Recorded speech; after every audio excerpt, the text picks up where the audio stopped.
Pain doesn't ask for permission. It walks into your life unannounced. No warning, no apology. It breaks things, it breaks you. And just when you think it's done, it whispers, this is who you are now. But let me tell you something that most people will never say out loud. That whisper is a lie. Pain doesn't define you. Adversity doesn't own you. Your wounds are not your identity. They're just the first lines in your comeback story, because who you are is not determined by what broke you, but by how you respond. Some people get crushed and never rise again, but a few, a rare few, they turn their pain into fuel. They don't run from it, they burn it. That's what Viktor Frankl did.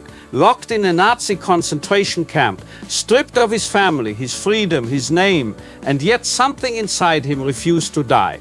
He found meaning in the suffering, not because the pain was noble, but because the choice to rise above it was.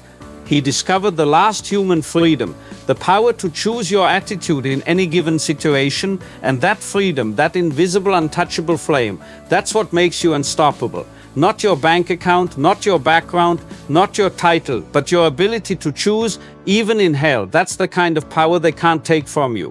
But most people never touch that power. You know why? Because pain makes cowards out of most. We were trained to numb it, avoid it, distract from it, pretend it's not there. Scroll more, drink more, laugh it off, sleep it away, but it doesn't leave. It waits and it grows until one day it's no longer a feeling, it's your identity. So how do you break that cycle? You face it. You stop asking why me and start asking what now. You stop playing the victim and become the author. You turn the page, grab the pen and rewrite the script, because no one is coming to save you. But if you're brave enough, you can save you. You think that scar makes you weak? No, it's proof that you survived.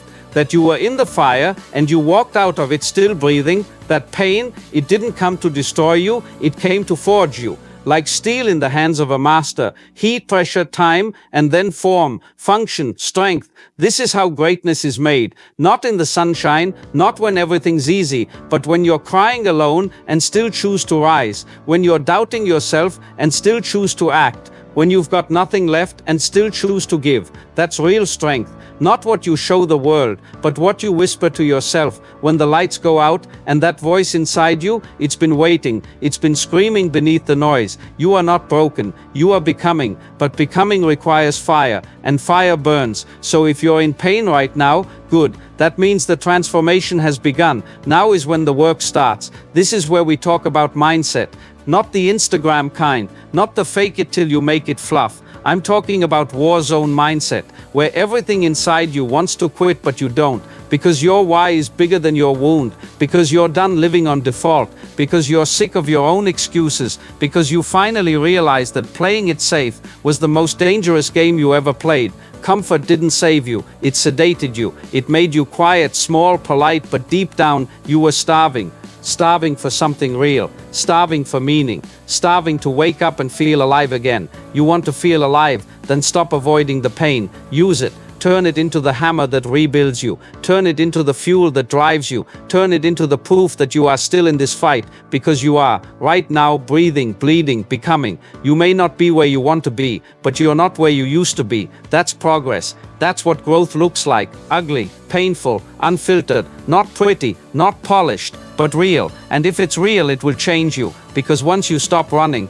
you'll hear something underneath the chaos, a still, quiet voice. It doesn't shout, it doesn't beg, it just says, let's begin. And when that voice says, let's begin, it's not asking if you're ready, it's asking if you're willing. Willing to believe in something again, willing to fight for something again, willing to become someone the old version of you wouldn't even recognize. Because belief isn't something you have, it's something you build. Every day, through every choice. It's forged when no one claps for you, when no one sees the hours you put in, when no one believes in your dream, but you keep going anyway. That's belief, not a feeling, a decision, to keep showing up, to keep raising your standards, to keep walking toward a future that doesn't exist yet, but will, because you said so. And that vision is everything. Without vision, you're just surviving. With vision, you become dangerous. Vision cuts through chaos. It silences the noise. It keeps you steady when everything around you is shaking. shaking. You think Steve Jobs built Apple because he was a tech guy. He built it because he had a vision,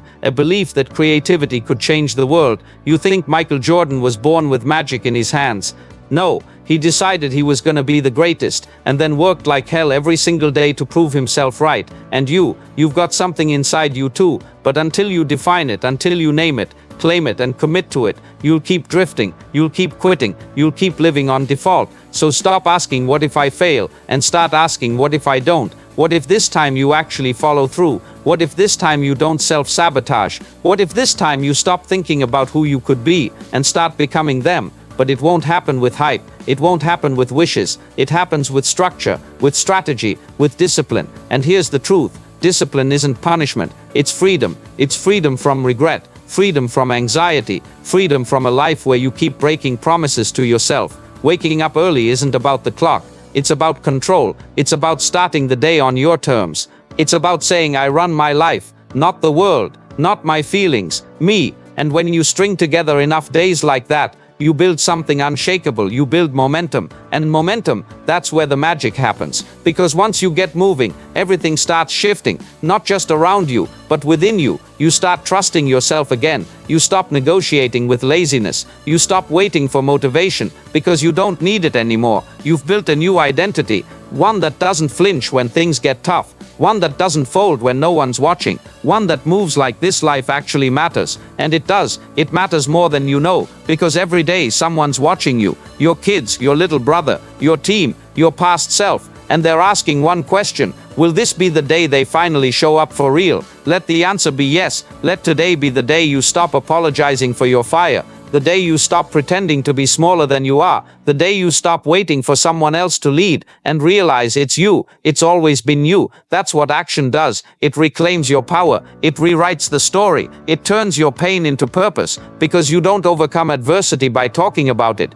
You overcome it by moving through it. One rep, one call, one uncomfortable conversation, one early morning, one decision at a time. And that's what separates the warriors from the wounded. Not that they didn't bleed, but that they refused to stop. You think people like David Goggins, Inky Johnson, Jocko Willink, you think they were born bulletproof? No, they just stopped negotiating with excuses. They stopped arguing for their limitations. They chose to hurt now so they wouldn't hurt forever. And so can you, because this is your life, not your parents, not your bosses, not your past's, yours. So take the wheel, drive it into something meaningful, burn it into something unforgettable. Don't chase a perfect life, chase a true one. Don't chase happiness, chase alignment. Chase integrity. Chase the feeling of looking in the mirror and saying, I built this, I bled for this, I never backed down. That's what it means to be strong in adversity. Not that you didn't cry, not that you didn't question everything, but that even through the storm you never lost your direction. You kept your eyes on the horizon, you kept your feet moving, you kept your soul lit, because you finally understood the fire wasn't outside of you, it was always inside. So here you are, still standing after all the setbacks, after all the betrayal, after all the times life punched you in the throat and dared you to get up again. You're still here. That alone makes you dangerous, because you've got what most people spent their whole life avoiding: pain that taught you something. You've bled, you've cracked, but you never collapsed. And now it's time to channel that pressure into power, because life doesn't let up, it doesn't hand you a break, but it does respond to the one who refuses to stay down. The resilient don't wait for life to get easier. They adapt, they evolve, they bend, but they don't break. They pivot, but they don't fold. They walk into the fire, not because they're fearless, but because they know they'll come out forged. That's what you are now, forged. This version of you, it wasn't born in celebration. It was born in the chaos, the confusion, the silence between failures. The moment when everything fell apart and you decided to keep moving anyway. And that's the shift most people never make. They let failure define them. They let pressure destroy them. But you used it. You stood up and said, this pain isn't here to kill me. It's here to rebuild me. Because that's the truth no one wants to admit. The worst moments of your life weren't the end. They were the beginning of focus, of grit, of clarity, of purpose. And now that you've been through hell, you're no longer scared of it. You've realized something most people never do. Pressure isn't the enemy, comfort is, because comfort will rob you blind. It'll sedate your ambition, it'll dull your instincts, it'll bury your dreams under the weight of just getting by. And that's not what you came here for. You didn't come to coast, you didn't come to survive, you came to build, you came to lead, you came to become. That's why you hurt, that's why it burned, that's why you felt like quitting 1,000 times. Because this path, the one where you actually take ownership, the one where you stop blaming and start building, it's not easy, but it's worth it. Because when you take full responsibility for your life, that's when you finally get access to its power. No more blaming, no more waiting, no more hoping that one day someone, something will come save you. You've already been saved by the part of you that didn't quit, by the part of you that said we keep going, and that's where legacy is born. Legacy isn't about fame, it's not about being known, it's about being aligned, it's about living in a way that your future self can thank you for. It's about showing up with integrity even when no one's watching. It's about moving with fire even in the quiet. And above all, it's about gratitude, because even now, after the storms, the scars, the setbacks, you get to wake up, you get to try again, you get to show up, you get to fight one more round, and that's a gift most people waste. So don't waste another sunrise living like your dreams don't matter. Don't waste another minute acting like your voice isn't needed. Don't waste another breath believing the lie that you're not enough. You are, not because everything's perfect, but because you're still here, still willing, still fighting, still designing something better.